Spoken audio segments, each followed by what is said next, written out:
Hello friends, आज हम बात करने वाले हैं जुलाई 2025 के सिक्योरिटी एंड डिफेंस के एक बहुत ही इम्पोर्टेंट न्यूज़ के बारे में। नाम है ऑपरेशन मैडमैक्स। जैसा कि आप स्क्रीन पर देख रहे होंगे, आप पूछेंगे कि आखिर हुआ क्या। देखिए, नारकोटिक्स कंट्रोल ब्यूरो, जिसको एनसीबी कहते हैं, इन्होंने इंटरनेशनल एजेंसी के साथ कोऑर्डिनेट करके ड्रग ट्रैफिकिंग नेटवर्क, जो कि मोर देन 10 कंट्री में स्प्रेड आउट था, उसको डिसमेंटल करने का काम किया है। आप बोलेंगे तो इनसे हुआ क्या? हुआ ये दोस्तों, ये ऑर्गेनाइज्ड नारकोटिक्स क्राइम के अगेंस्ट जो इंडिया की फाइट है, उसके लिए एक ये सिग्निफिकेंट माइलस्टोन साबित हुआ है। आप पूछेंगे कि आखिर ये यूपीएससी के लिए क्यों मैटर करता है? मैटर करता है मेरे दोस्तों, इनके 3 पिलर्स हैं जो इसको यूपीएससी के लिए रिलेवेंट बनाता है। पहला, ये हाईलाइट करता है इंडिया का रोल ग्लोबल गवर्नेंस मैकेनिज्म में, और दूसरा, ये लिंक करता है इंटरनल सिक्योरिटी को इंटरनेशनल कॉपरेशन से, क्योंकि अभी ही हमने पहली ही स्लाइड पर देखा कि नारकोटिक्स कंट्रोल ब्यूरो ने इंटरनेशनल एजेंसी के साथ कोऑर्डिनेट करके इस ऑपरेशन को अंजाम दिया है। तो ये कहीं ना कहीं लिंक करता है हमारी इंटरनल सिक्योरिटी को इंटरनेशनल कॉपरेशन से। और तीसरा, ये बहुत ही इंपॉर्टेंट डायमेंशन है दोस्तों, ये हमारे आर्टिकल 47 के नॉलेज को भी टेस्ट करता है। आप सोचेंगे भाई ये कैसे, वो बात करेंगे। Control bureau facts for prelims, हम इस टॉपिक को लर्न करने की कोशिश करते हैं। ये एक स्टैट्यूटरी बॉडी है, ये एक स्टैट्यूटरी बॉडी है, इसको याद रखिएगा दोस्तों। ये एनडीपीएस एक्ट 1985 के जरिए 1986 में बनाया गया और इसका हेडक्वार्टर न्यू दिल्ली में है। नोडल मिनिस्ट्री की बात करें तो ये मिनिस्ट्री ऑफ होम अफेयर्स के अंडर फंक्शन करता है और ये देश के अंदर apex drug law enforcement agency है।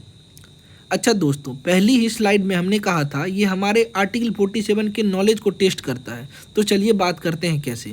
आर्टिकल 47 एक डीपीएसपी है जो बात करता है प्रोहिबिशन ऑफ इंटॉक्सिकेंट को के बारे में। ठीक है, यहाँ मैं आपको 2-4 और इम्पोर्टेंट पॉइंट्स कवर कराना चाहता हूँ। डीपीएसपी ये पार्ट 4 ऑफ इंडियन कॉन्स्टिट्यूशन में है और ये नॉन जस्टिसिएबल नेचर का है। मतलब you can not go to the court for the enforcement of DPSP, but फिर भी ये फंडामेंटल इन गवर्नेंस माना जाता है। इसका डीपीएसपी को भारतीय संविधान में आयरिश कॉन्स्टिट्यूशन से लिया गया। ये कुछ पॉइंट्स हैं दोस्तों। अच्छा, ये आर्टिकल 36 से 51 तक है। इतनी बात आपको हमेशा याद ही होनी चाहिए। और चौथी बात, एनसीबी नारकोटिक्स कंट्रोल ब्यूरो के बारे में, ये कोऑर्डिनेट करता है इंटरनेशनल एजेंसी के साथ ताकि क्रॉस बॉर्डर नेटवर्क को डिसमेंटल करा जा सके। चलिए दोस्तों, अब एक और बहुत ही महत्वपूर्ण मुद्दे पर बात करते हैं।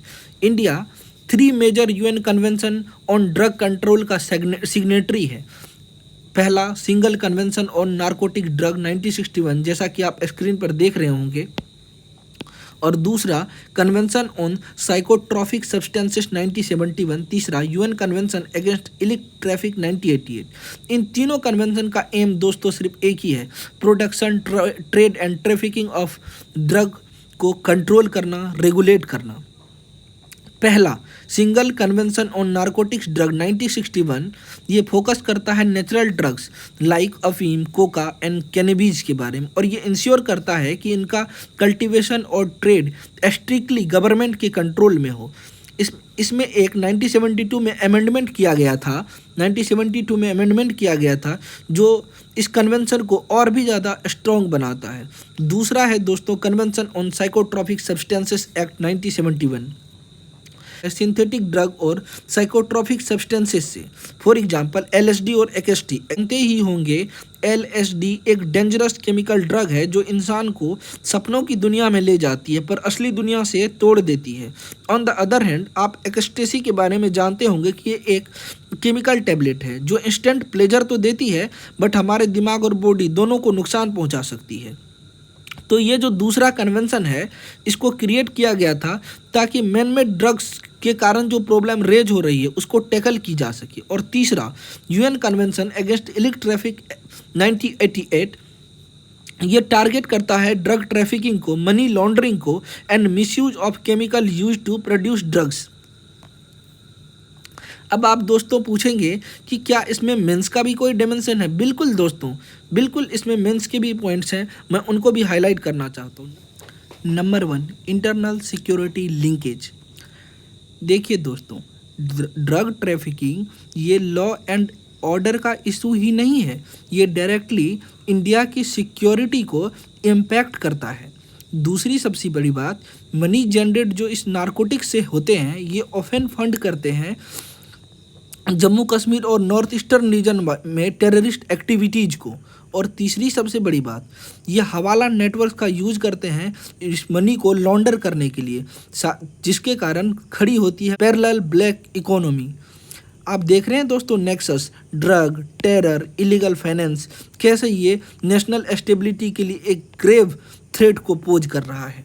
दूसरी सबसे इम्पोर्टेंट कनेक्शन है मेंस के लिए इंटरनेशनल कोऑपरेशन।